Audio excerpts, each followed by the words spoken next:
अब आप देखिए, अगर हम एक जो बालक होता है, हमारे सामने रीढ़ दिखाई देती है सामने, आज से क्या 1 महीने पहले से दिखाई देगी, बहुत भयंकर है।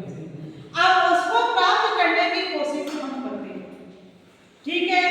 हमने प्रयास, एक बार तो हमने प्रयास किया है कि हम उसको क्रैक करें, कर लिया, उसके बाद में हम रीड क्लियर कर लेते हैं, तो धीरे हम फिर उस रास्ते पर जाना सीख गए, ठीक है, कि कौन से रास्ते से जाने से हमारी ये पास हो जाती है।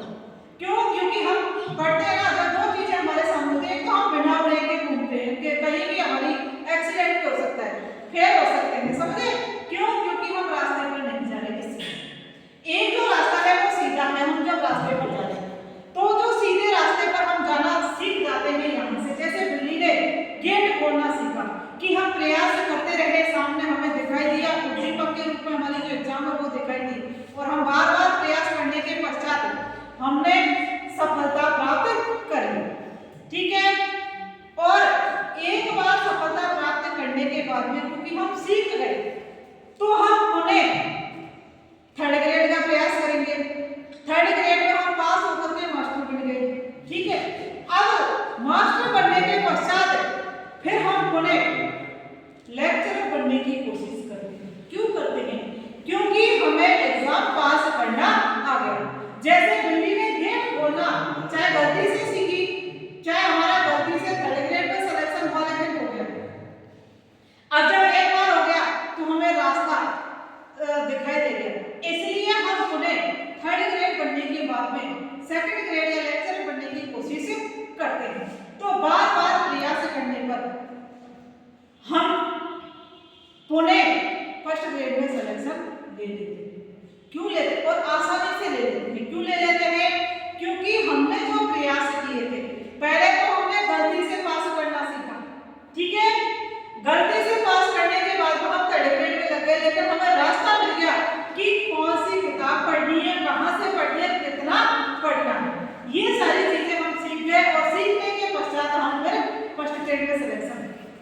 इसी प्रकार से जो 3rd एक्ट में इन्होंने बिल्ली का सिर्फ और सिर्फ इसीलिए प्रयोग किया कि क्या, देखो, हम जो मानवीय प्रवृत्ति होती है तो ऐसा मानते हैं कि हमें जो मानसिक क्षमता है वो अधिक है, ठीक है, और पशुओं में कम है।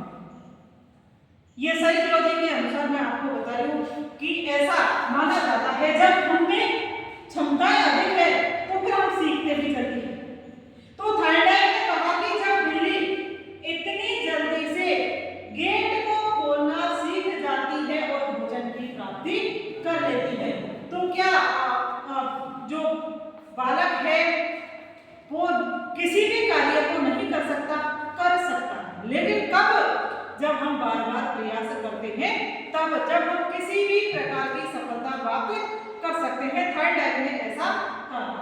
ये जो सिद्धांत था, आप देख लीजिए, आपको ये वाला जो प्रश्न है ऐसा थोड़ी, एक ये पूछा गया कम से कम 4-5 बार, 2nd ग्रेड की बात करेंगे। रीड का मुझे आइडिया नहीं है, रीड में सिर्फ और सिर्फ इतना पूछा जाता है, उद्दीपक अनुक्रिया सिद्धांत किसने दिया था, ठीक है। एक चीज और है, ये जो सिद्धांत आया था कब दिया था? सबसे पहला कौन दिया? कि जो सिद्धांत दिया गया था वो कब दिया गया था? तो इसका सीधा सीधा जो सवाल है, ये 1897 में ये सिद्धांत इन्होंने दिया। 1920 में आकर के इन्होंने अपने नियम बनाए थे, जो मैं आपको आगे बढ़ाऊंगी, क्योंकि आपके सिलेबस में 1920 में इन्होंने 3 तो मुख्य नियम दिए थे सिद्धांत के, और 5 गौण नियम दिए थे। अब ये उद्दीपक अनुक्रिया सिद्धांत, आप 2 चीजें इसमें याद रखेंगे। एक तो उद्दीपक, जिसको स्टिमुलस कहा गया, शॉर्ट में हमेशा एस आर्थोरी के नाम से ये सिद्धांत जाना जाता है। एस आर्थोरी सिद्धांत किसने दिया था, ऐसा भी पूछा जा सकता है। उद्दीपक अनुक्रिया ना पूछ करके एस आर्थोरी भी पूछा जा सकता है। तो एस आर्थोरी जो सिद्धांत दिया था, 3rd एक्ट में दिया था, 1897 में दिया था, और बालकों को सिखाने का प्रयत्न किया गया था। किसके माध्यम से? ये तो बिल्ली पर दिया था, पशु और पक्षियों के माध्यम से जो अधिगम के सिद्धांत दिए गए थे, उनमें सिर्फ और सिर्फ का एक उद्देश्य था कि उन पशु पक्षियों के माध्यम से बालक